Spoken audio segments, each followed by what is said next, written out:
प्रिय पिलामाने आज आपण plus two first second year रो कंपलसरी ओडिया जोटा आर्ट्स साइंस कॉमर्स सब पिला मानकर समान से कंपलसरी ओडिया रो प्रथम यूनिट आम रही इतिहास ताकि एक प्रबंध बा गद्य तार लेखक होउचंती विश्वनाथ कर। आज इतिहास प्रबंध जो रही इतिहास प्रबंधर जो लेखक रही प्राबंधिक रही विश्वनाथ कर तांको संबंध में आलोचना करवा। खाता आ पेन नहीं कि बसतु मु जो जो पॉइंट गुड़ाक मुख्य मुख्य कहबी ताको आपण मैंने नोट डाउन करदे। चलतु प्रबंध प्राबंधिक परिचय संबंध में जानिबा।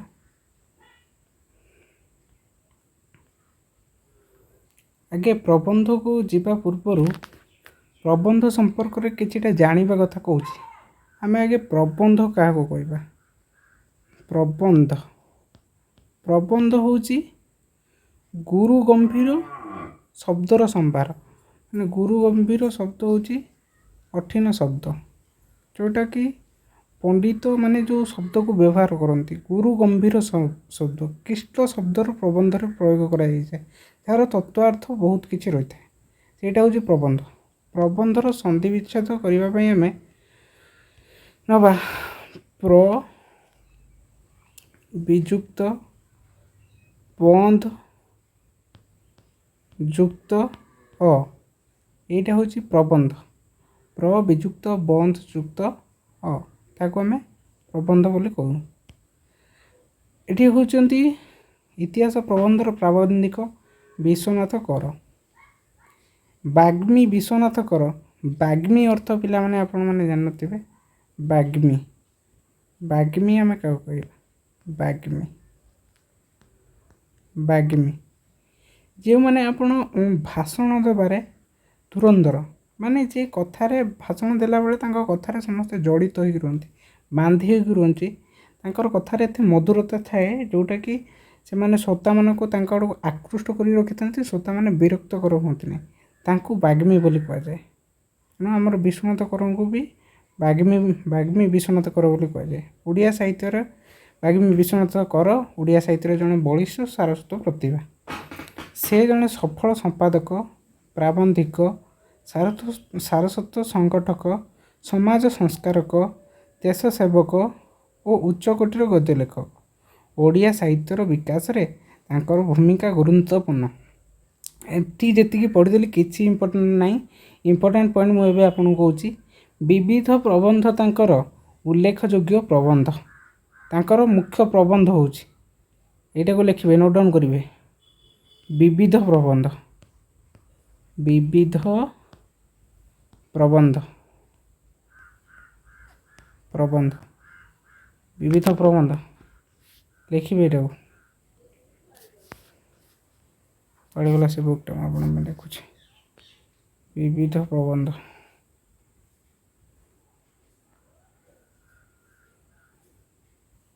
विविध प्रबंधटा को नोट डाउन करते विविध प्रबंध तांकर गोटे उल्लेखयोग्य प्रबंध संकलन विश्वनाथ करंक द्वारा लिखित प्रबंध साहित्य जीवन साहित्य चर्चा साहित्य समालोचना अनधिकार चर्चा भाषा चर्चा स्वाधीन चिंता अनंत प्रेम साहित्य महाश्रुत इत्यादि स्मरणीय।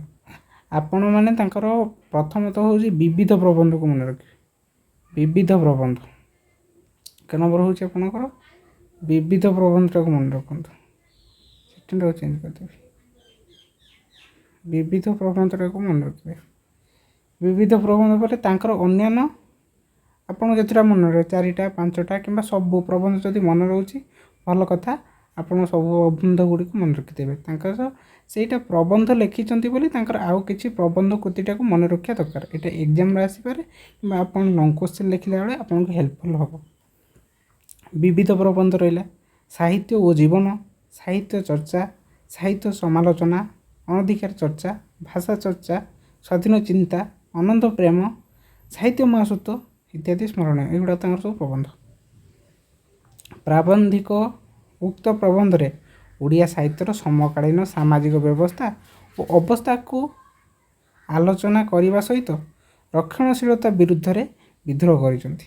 ଇତିହାସ ପ୍ରବନ୍ଧଟି ବିବିଧ ପ୍ରବନ୍ଧରୁ ସଂଗୃହୀତ। ଯେଉଁ ଇମ୍ପୋର୍ଟାଣ୍ଟ ପ୍ରବନ୍ଧ କହିଥିଲି ବିବିଧ ପ୍ରବନ୍ଧ, ଏଇ ବିବିଧ ପ୍ରବନ୍ଧରୁ ତାଙ୍କର ଇତିହାସ ଯେଉଁ ଅଛି ଇତିହାସ ପ୍ରବନ୍ଧଟି ସେଇଟା ଆସିଛି। ବିଶ୍ୱନାଥ କର ଓଡ଼ିଶାର ପ୍ରାଚୀନ ସାରସ୍ୱତ ପ୍ରତିଷ୍ଠାନ ଉତ୍କଳ ସାହିତ୍ୟ ସମାଜର ପ୍ରଥମ ସମ୍ପାଦକ। ଉତ୍କଳ ସାହିତ୍ୟ ସମାଜର ପ୍ରଥମ ସମ୍ପାଦକ ହେଉଛନ୍ତି ବିଶ୍ୱନାଥ କର। ଉତ୍କଳ ସାହିତ୍ୟ ଯେଉଁ ପତ୍ରିକା ତାର ହେଉଛନ୍ତି ସମ୍ପାଦକ ହେଉଛନ୍ତି ବିଶ୍ୱନାଥ କର। ଏଇଟା ମନେ ରଖିବେ। ପ୍ରବନ୍ଧ ବିବିଧ ପ୍ରବନ୍ଧଟାକୁ ମନେ ରଖିବେ। ଆଉ ତାଙ୍କର 2ଟା 3ଟା ପ୍ରବନ୍ଧ ମନେ ରଖିବେ। ତାପରେ ହେଉଛି ଉତ୍କଳ ସାହିତ୍ୟର ସମାଜର ଯେଉଁ ସମ୍ପାଦକ ପ୍ରଥମ ସମ୍ପାଦକ ଥିଲେ ଏଇଟା ମନେ ରଖିବେ। ଇମ୍ପୋର୍ଟାଣ୍ଟ ପଏଣ୍ଟ ଆପଣଙ୍କୁ କହିଥିଲି। ବିଶ୍ୱନାଥ କର କଟକ ଜିଲ୍ଲା ମାହାଙ୍ଗା ନିକଟସ୍ଥ ମୂଳ ବସନ୍ତ ଗ୍ରାମରେ ଜନ୍ମଗ୍ରହଣ କରିଥିଲେ। ଜନ୍ମ କେବେ ଥିଲା ତାଙ୍କର? 1864ରେ ଥିଲା। ମୃତ୍ୟୁ ହୋଇଥିଲା 1934ରେ। କଟକ ଜିଲ୍ଲା ମାହାଙ୍ଗାଠାରେ ସେ ମାହାଙ୍ଗା ମୂଳ ବସନ୍ତ ଗ୍ରାମରେ ଜନ୍ମଗ୍ରହଣ କରିଥିଲେ। 1864ରେ ଜନ୍ମଗ୍ରହଣ କରିଥିଲା ବେଳେ 1934ରେ ସେ ମୃତ୍ୟୁବରଣ କରିଥିଲେ ବା ଏଇ କଥା ମୋତେ। ତାପରେ ଇତିହାସ ପ୍ରବନ୍ଧ ସମ୍ପର୍କରେ ସଂକ୍ଷିପ୍ତରେ ଆପଣଙ୍କୁ କହିଦେଉଛି ଏଠି ଯାହା ଆଲୋଚନା ହେଇଛି। ବିଷୟ ଉପରକୁ ଗଲା ପରେ ବିଷୟ ସମ୍ବନ୍ଧରେ ମୁଁ ସମ୍ପୂର୍ଣ୍ଣ ଇତିହାସ ମାନବ ସମାଜର ଇତିବୃତ୍ତ ଚିହ୍ନିତ କରିଥାଏ। ଇତିହାସ କ'ଣ? ଅତୀତରେ ଯେଉଁ ଘଟଣାବଳୀ ଘଟିଯାଇଛି, ଯାହାକୁ ଆମେ ଯାହା ଆମ ହାତରେ ଆଉ ନାହିଁ, ଯାହାକୁ ଆମେ ମନେ ପକାଇ ପାରିବା, ତାକୁ କିଛି ପରିବର୍ତ୍ତନ କରିପାରିବାନି। ପୂର୍ବରୁ ଯେଉଁଟା ଘଟିଯାଇଛି, ପାଷ୍ଟରେ ଯେଉଁ କାମଟା ହେଇଯାଇଛି ତାକୁ ଆମେ ଇତିହାସ ବୋଲି କହିବା। ଗୋଟିଏ ଜାତିର ଭାବଭୂମି ଇତିହାସରୁ ଆକଳନ କରାଯାଏ। ଗୋଟେ ଜାତିଟା ଆଗରୁ କେଉଁ ଭଳିଆ ଥିଲା, କେଉଁ ଭଳିଆ ପରାକ୍ରମତା ଦେଖାଇଥିଲା। ଆମେ ଯଦି ଦେଖିବା ଓଡ଼ିଆ ଜାତି ଜୟୀରାଜ ଗୁରୁ କେଉଁ ଭଳିଆ ଥିଲେ, ପାଇକ ବିଦ୍ରୋହ କେଉଁ ଭଳିଆ ହେଇଥିଲା, ମାନେ ତାଙ୍କର ପରାକ୍ରମତା ଆମେ ଦେଖିକି ଜାଣିପାରିବା, ତାକୁ ଆକଳନ କରିପାରିବା ସେ କେତେ ଶକ୍ତିଶାଳୀ ରାଜାମାନେ ଥିଲେ ସେତେବେଳେ। ତେଣୁ ସଭ୍ୟତା ଓ ସମାଜର ବିକାଶରେ ଇତିହାସ ଭୂମିକା ଗୁରୁତ୍ୱପୂର୍ଣ୍ଣ। ସଭ୍ୟତା ବିକାଶ ଯେଉଁ କରି ଯାଉଛି ସେଥିରେ ଇତିହାସର ଭୂମିକା ଗୁରୁତ୍ୱପୂର୍ଣ୍ଣ ରହିଛି। ଇତିହାସ କେବଳ ରାଜା ରାଜପୁରୁଷ ବା ପ୍ରଶାସନର ବିବରଣୀ ନୁହେଁ। ଯେଉଁ ଇତିହାସ ସେଇଟା କେବଳ ରାଜା ରାଜୁଡ଼ାମାନଙ୍କର ଯେଉଁ ପରାକ୍ରମ ହୋଇଥିଲା, ତାଙ୍କ ବଂଶ ଶାସନ ହୋଇଥିଲା ବା ରାଜପୁରୁଷମାନେ ଥିଲେ, ସେଇଟା ଗୋଟେ ପ୍ରଶାସନ, ସେଇଟା ଗୋଟେ ବିବରଣୀ ନୁହେଁ।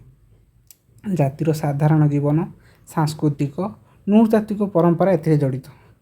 ମାନେ ସାଧାରଣ ଜୀବନ ମାନେ ସାଧାରଣ ଲୋକଟିଏ ସେତେବେଳେ କେଉଁ ଭଳିଆ ଥିଲା, ସଂସ୍କୃତି କେଉଁ ଭଳିଆ ଥିଲା, ସେ ସାଧାରଣ ଲୋକଟେ ସଂସ୍କୃତିକି ନେଇକି ସେତେବେଳେ କେଉଁ ଭଳିଆ ବସୁଥିଲା, ତା'ର ପ୍ରଥା ପରମ୍ପରା କେଉଁ ଭଳିଆ ଥିଲା, ଏବେ କେଉଁ ଭଳିଆ ଅଛି, ନୃତାତ୍ତ୍ୱିକ ପରମ୍ପରା ଏଥିରୁ ଜଣାପଡ଼େ। ତତ୍ତ୍ୱବିତ୍ ଯେଉଁ ଅଛନ୍ତି, ପ୍ରତ୍ନତତ୍ତ୍ୱବିତ୍ ଅଛନ୍ତି। ନୃତତ୍ତ୍ୱବିତ୍ ମାନେ ହେଉଛି ଶରୀର ତତ୍ତ୍ୱ ଯେଉଁମାନେ ଗବେଷଣା କରନ୍ତି, ସେଇଟା ତତ୍ତ୍ୱ ପଥର ଉପରେ ଯେଉଁମାନେ ଗବେଷଣା କରନ୍ତି ସେଇଟା ହେଉଛି ପ୍ରତ୍ନତତ୍ତ୍ୱ। ପ୍ରାବନ୍ଧିକ ବିଶ୍ୱନାଥ କର ଜଣେ ଇତିହାସ ସଚେତନ ବ୍ୟକ୍ତି। ପ୍ରାବନ୍ଧିକ ବିଶ୍ୱନାଥ କର ହେଉଛନ୍ତି ଇତିହାସ ସଚେତନ ବ୍ୟକ୍ତି। ମାନେ ସେ ଇତିହାସ ମାନେ ପୂର୍ବ କଥାଟାକୁ ବହୁତ ଭଲ ଭାବରେ ଜାଣନ୍ତି ପଡ଼ିକି। ଇତିହାସ ଆବଶ୍ୟକତା ଓ ପ୍ରয়োଜନତାକୁ ଉପଲବ୍ଧି କରି ସେ ରଚନା କରିଛନ୍ତି ଇତିହାସ ପ୍ରବନ୍ଧ।